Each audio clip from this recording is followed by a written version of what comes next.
존경하는 통영고성 유권자 여러분, 저는 오늘 이 자리에서 제19대 국회의원 선거 출마를 선언합니다. 지난 17대 국회의원 선거에서 여러분의 뜨거운 지원에 힘입어 젊은 나이에 국회의원이 당선되었습니다. 그때는 참으로 교만한 적이 있었습니다. 그때는 나 아니면 누가라는 생각도 많았습니다. 그러나 18대 총선에서 낙선하고 저 스스로 많은 것을 배웠습니다. 저도 한낱 부족한 사람일 뿐이라는 겸손과 교만이 얼마나 사람을 망가뜨리는지를 배웠습니다. 지금도 저 스스로는 많이 부족한 사람이라고 생각합니다. 그러나 제가 오늘 이 자리에서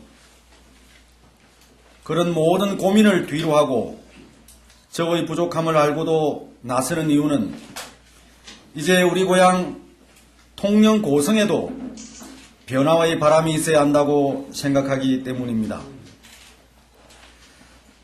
단순히 국회의원이 되기 위해서 이 고장에 사는 것이 아니라 이 고장의 발전을 위해 헌신하기 위해 국회의원이 되는 사람이 필요하기 때문입니다. 정치가 자신의 영달을 위한 것이 아니라 진실로 국가와 역사에 헌신하고 봉사하는 책무가 되어야 한다고 생각하기 때문입니다. 존경하는 통영고성 유권자 여러분, 세상살이가 점점 더 팍팍해지고 있습니다. 우리 대한민국은 잘 사는 나라가 된 것 같은데 우리들의 삶은 더욱 힘들어가고 있습니다. 무한 경쟁에서 내몰리고 혹시 내가 이 경쟁에서 뒤처지고 나면 다시는 재개할 수 없을 것 같은 두려움이 있습니다. 잘 사는 사람은 참 잘 사는 것 같은데 우리의 삶은 더욱더 궁지로 몰리고 있는 것 같습니다. 그래서 우리에게 필요한 것은 사회의 안전망입니다. 경쟁에서 뒤처져도 인간답게 살 수 있는 보편적 복지를 구현해야 합니다. 힘있고 능력 있는 사람들은 세계로 나아가 대한민국을 위해 치열하게 경쟁하되 힘없고 능력이 부족한 사람들은 최소한의 인간다운 삶을 누릴 수 있게 만들어야 합니다. 그래서 저는 국회의원이 되면 행복도시 통영고성, 나눔도시 통영고성을 만들고 싶습니다. 존경하는 통영고성 유권자 여러분, 저 스스로 부족한 점 많은 것 저 스스로도 잘 알고 있습니다. 그러나 이대로는 안 된다고 생각하기에 나섰습니다. 우리 통영고성도 새로운 출발이 필요하다고 여겼기에 감히 나서게 된 것입니다. 저는 여러분의 변화의 바람에 하나의 미랄이 되고자 합니다.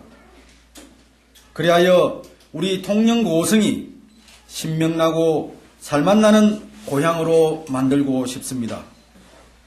새로운 출발, 통영고성 유권자 여러분이 바꿀 수 있습니다. 감사합니다. 준비된 원고는 마쳤습니다. 혹시 기자 여러분들 질의 있으시면 간단하게 답변 몇 자 드리겠습니다. 네, 한번. 예. 노인신문의 백상기 기자입니다. 이분 공천을 받으면 무슨 속도 생각하고 계십니까요? 한 말씀 그래서 사실은 예비 후보에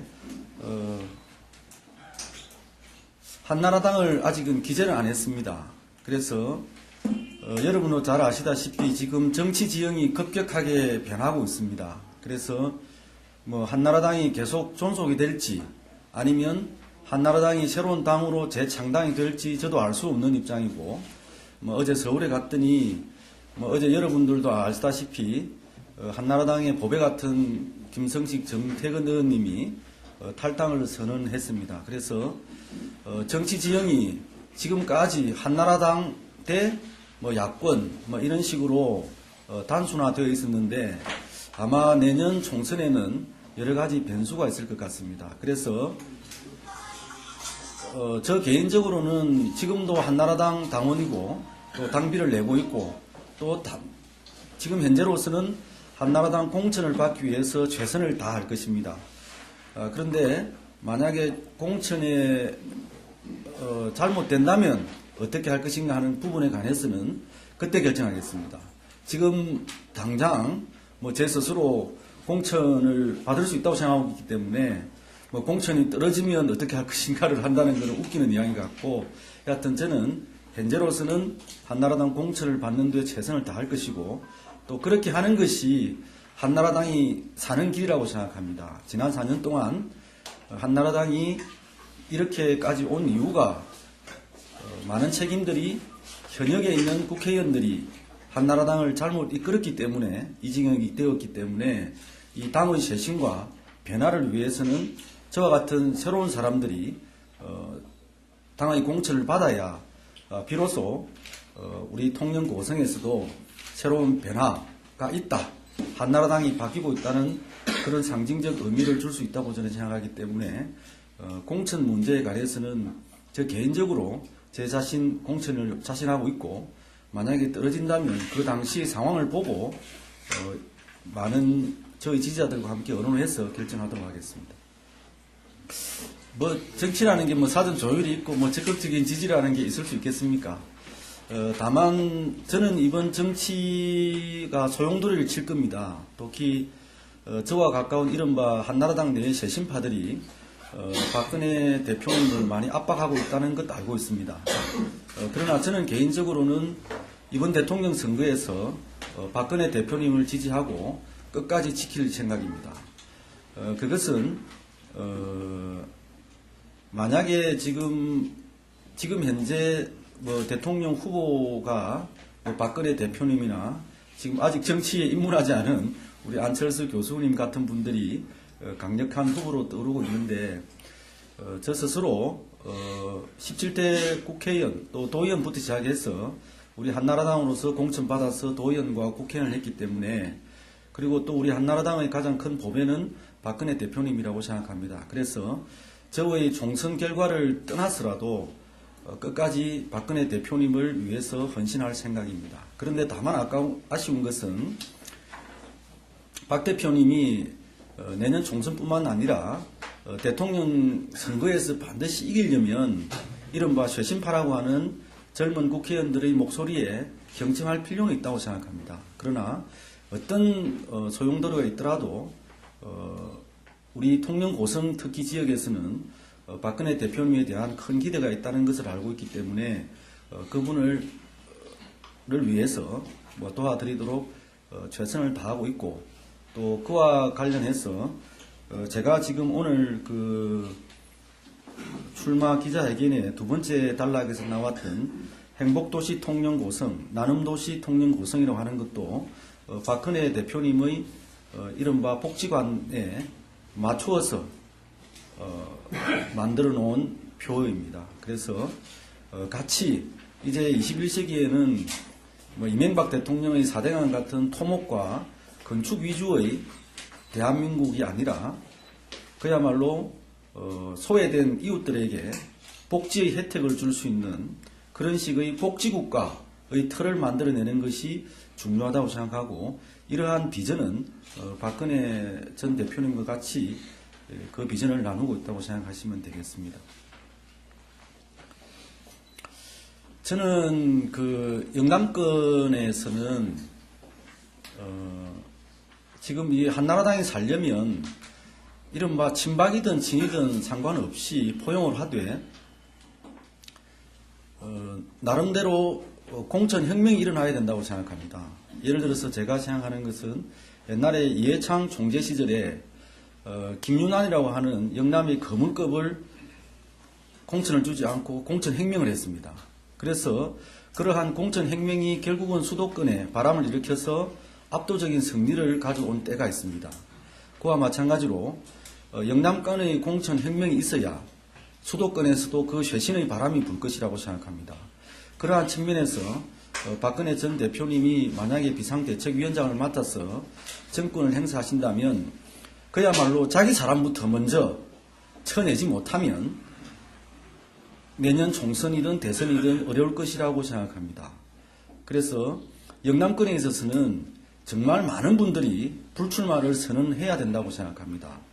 그래서 예를 들어서 친박의 거물급이라고 하는 다선 의원님들, 그분들이 먼저 나서서 자기가 출마하지 않겠다, 그렇게 해야 비로소 국민들이 당이 바뀌고 있구나, 그래서 쇄신의 바람이 일어날 수 있구나 생각이 됩니다. 그래서 지금 한나라당을 지금 많은 분들이 당을 사랑한다 하면서도 자기는 희생하지 않으려고 하고 있습니다. 그런 분들이 다시 한번 정말 나라를 생각하고 당을 생각한다면은 뭐 국회의원 한 번 더 해서 뭐 하겠습니까? 뭐 3, 4선 하신 분들이 이미 뭐 국가를 위해서 헌신했다면 헌신하신 분들이니까 이제는 물러나서 신진 기회들에게 기회를 줘야 된다고 생각합니다. 그래서 오히려 영남권에서는 많은 분들이 불출마 선언이 이어져야 될 것이라고 생각합니다. 그래야 한나라당의 쇄신이 있어야 된다고 생각합니다. 지난 18대 총선 때의 공천은 사실은 오히려 이명박계가 박근혜계를 치는 쪽으로 영남권을 무가리를 시도를 했었습니다.